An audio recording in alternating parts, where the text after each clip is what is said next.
तो हेलो दोस्तों, कैसे हो आप सब। आशा करता हूँ कि आप सब ठीक होंगे। अगर आपने मेरे चैनल को अब तक सब्सक्राइब नहीं किया तो मेरी आपसे रिक्वेस्ट है कि जल्दी से जाके सब्सक्राइब कर दो। और आज हम एक न्यू अनीम स्टार्ट कर रहे हैं जिसका नाम है 2 Assassins Are Romantically Drawn to Each Other। आज हम इस अनीम का फर्स्ट एपिसोड देखेंगे, तो चलिए बिना देरी करे हुए शुरू करते हैं। इस एपिसोड की शुरुआत में हम एक लड़के को देखते हैं जो कि एक कार पार्किंग में होता है और वो लोगों पर अपनी गन से शूट कर रहा होता है। तभी हम देखते हैं कि वहाँ पर एक लड़की भी आ जाती है और उस लड़के को अपनी गन दिखाने लगती है। इस लड़की को देखकर फिर ये लड़का उसकी तरफ भागने लगता है और उसकी गन छीनने की कोशिश करने लगता है। तभी ये लड़की गन के पीछे वाला हिस्सा बहुत जोर से इस लड़के के कान पर मार देती है। इसके बाद फिर ये लड़का इस लड़की के पैर में अपना पैर अटका कर उसे गिरा देता है, जिससे इस लड़की की गन उसके हाथ से छूट जाती है और फिर ये लड़का उसी गन को उठा लेता है। हम देखते हैं कि ये लड़का उस लड़की के ऊपर बैठ जाता है और कहने लगता है कि मैंने पहले कभी नहीं देखा तुम्हें, क्या तुम वही हो जिसे लोग बाउंटी हंटर कहते हैं। मुझे पक्का यकीन है यहाँ के ज्यादातर किलर कैसे दिखते हैं। तुम्हें सच में इस तरह के खतरनाक कामों में नहीं आना चाहिए। तुम्हारे पेरेंट्स को तुम्हारी फिक्र हो रही होगी। इसके बाद हम देखते हैं कि ये लड़का अपने फोन से उस लड़की की फोटो खींचने लगता है और उस लड़की से कहता है कि तुम्हारा नाम क्या है। इस पर फिर ये लड़की कहती है कि क्या। फिर ये लड़का कहता है कि तुम्हारा नाम, माफ करना शायद मैंने सही से नहीं कहा। देखो मैं तुम्हारे साथ फ्लर्ट कर रहा हूँ, आखिर मेरे सर पर इनाम है, तो मुझे लड़कियों से बात करने में उतने मौके नहीं मिल पाते। ये सच में किस्मत की बात है। चलो मुझे अपना नाम बताओ। फिर यहाँ से सीन चेंज होता है और हम इसी लड़की को देखते हैं जो कि रास्ते में कहीं खड़ी होती है। तब इस लड़की के पास इसके बॉस का फोन आता है और वो कहने लगते हैं कि सुनो चटेऊ, मैंने तुमसे कहा था कुछ भी खुद ही ना किया करो। हम देखते हैं कि इस लड़की का नाम चटेऊ होता है। इस लड़की के बॉस फोन पर कहते हैं कि अभी के अभी यहाँ वापिस आओ। तभी ये लड़की चटेऊ बहाने मारने लगती है और कहती है कि मैं आपसे माफी चाहती हूँ, मेरे फोन की बैटरी खत्म होने वाली है। ये कहते ही फिर चटेऊ अपने बॉस का फोन काट देती है। हम देखते हैं कि इस लड़की के बॉस का नाम रिडजलैंड होता है और ये रिडजलैंड स्पोर्ट कंपनी के बॉस होते हैं। चटेऊ के बॉस रिडजलैंड कहने लगते हैं कि मैं इस लड़की का क्या करूँ। इसके बाद फिर वहाँ पर बैठा ये एम्प्लॉय कहने लगता है कि ऐसा इसलिए क्योंकि आप उसे परेशान करते हैं, है ना। हम देखते हैं कि इस एम्प्लॉय का नाम जिम होता है और ये यहाँ पर अकाउंट का काम संभालता है। इसके बाद फिर ये बॉस अपने इस एम्प्लॉय से कहने लगते हैं कि खैर मुझे अब क्या करना चाहिए। इस पर फिर ये एम्प्लॉय जिम कहता है कि मुझे लगता है कि आपको पता नहीं जवान लड़कियों से कैसे बातें करनी चाहिए। फिर बॉस कहते हैं कि तुम्हें अच्छे से पता है कि किसी को कैसे जलाते हैं। वो उनकी बेटी है जिन्होंने मेरे डैड की मदद की थी। इस पर फिर जिम कहता है कि तो वो बाउंटी हंटर कैसे बन गई। फिर बॉस कहते हैं कि हाँ असल में मैंने कभी पूछा ही नहीं। फिर जिम कहता है कि आपको पता है चटेऊ ने इस महीने बहुत कुछ किया है, वो अकेले ही 2 टारगेट्स को बचाने में कामयाब रही। लगता है चटेऊ के पीछे सच में किसी खतरनाक शख्स का हाथ है। फिर यहाँ से सीन चेंज होता है और हम चटेऊ को देखते हैं जो कि कहीं पर जा रही होती है। तभी उसके पीछे वो लड़का आ जाता है। उस लड़के को देखकर चटेऊ अपनी गन निकाल लेती है। फिर ये लड़का कहने लगता है कि गुड इवनिंग, कितनी शानदार मुलाकात है। इसके बाद हम देखते हैं कि ये लड़का चटेऊ का पीछा करने लगता है। जहाँ वो जाती है वो उसके पीछे पीछे आता रहता है और बाद में चटेऊ को फोन पर फोन भी करने लगता है। फिर यहाँ से सीन चेंज होता है और हम चटेऊ और उसके बॉस को देखते हैं जो कि लिफ्ट में होते हैं। बॉस कहते हैं कि चटेऊ आज हम बस इस काम की जानकारी सुन रहे हैं, तो याद रहे लाइन पर रहना। इस पर फिर चटेऊ कुछ भी नहीं बोलती। फिर बॉस कहने लगते हैं क्या मुझे जवाब मिल सकता है। फिर चटेऊ कहने लगते हैं कि जी सर। इसके बाद हम देखते हैं कि ये दोनों किसी के ऑफिस में आ जाते हैं। वहाँ पर सामने बैठा ये आदमी इन दोनों को एक फोटो दिखाने लगता है और कहता है कि आप इसका पीछा करें, इसका नाम रेयांग है। हम देखते हैं कि ये वही लड़का है जो कि चटेऊ का बार बार पीछा कर रहा होता है। ये आदमी कहता है कि ये 8 साल पहले सामने आया था। वो सोताकी के लिए एक ट्रांसलेटर था जो कि एशिया की एक ताकतवर ऑर्गेनाइजेशन है। इस पर फिर बॉस कहते हैं कि क्या सोताकी।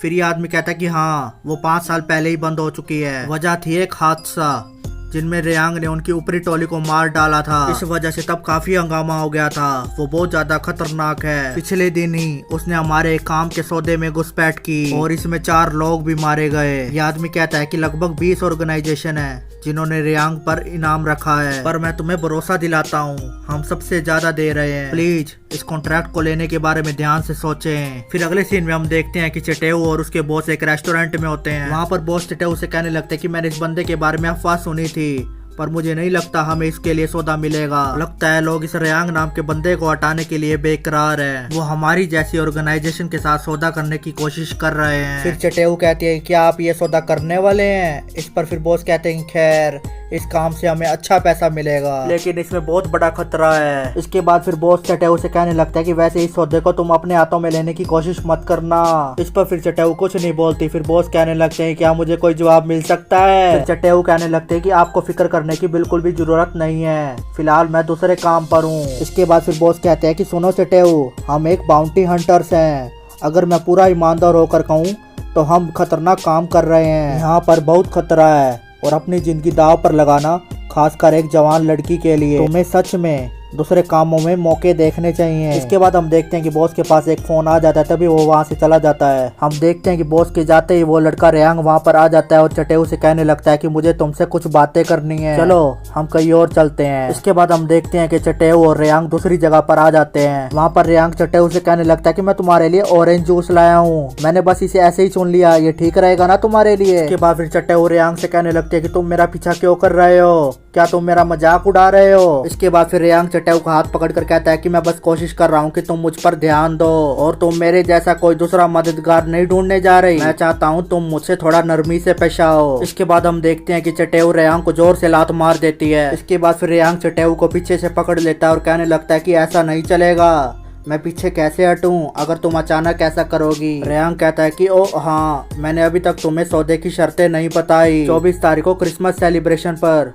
तुम मेरे साथ डेट पर चलोगी। इसके बाद फिर हम अगले सीन में रेयांग को देखते हैं जो कि एक रूम में होता है। हम देखते हैं कि उसके साथ एक लड़की भी होती है। रेयांग तभी अपना कोट पहनकर वहाँ से जाने लगता है। तभी ये लड़की रेयांग को रोक लेती है और कहती है कि सर आपका वक्त अभी खत्म नहीं हुआ है, प्लीज रुक जाओ अभी। लेकिन रेयांग इस लड़की की बिल्कुल भी नहीं सुनता और रूम के बाहर जाने लगता है। तभी ये लड़की बहुत ज्यादा हड़बड़ाहट में आ जाती है और किसी को फोन लगाने लगती है। इसके बाद फिर रेयांग अपना रूम खोलते ही किसी आदमी को गोली मार देता है। हम देखते हैं कि ये लड़की इसी आदमी को फोन कर रही होती है जिसको रेयांग ने गोली मारी होती है और ये दोनों मिलकर रेयांग को मारने का प्लान बनाकर वहाँ पर आए हुए होते हैं। फिर यहाँ से सीन चेंज होता है, हम जिम और बॉस को देखते हैं। जिम अपने ऑफिस में क्रिसमस ट्री को सजा रहा होता है। फिर बॉस जिम से कहने लगता है कि इतना बड़ा ट्री किस लिए। फिर जिम कहने लगता है कि सर आप किस बारे में बात कर रहे हैं, आज क्रिसमस है। फिर बॉस कहते हैं कि तुमने ये कंपनी के फंड से तो नहीं खरीदा ना। इस पर फिर जिम कहने लगता है कि ओ आपको पता है।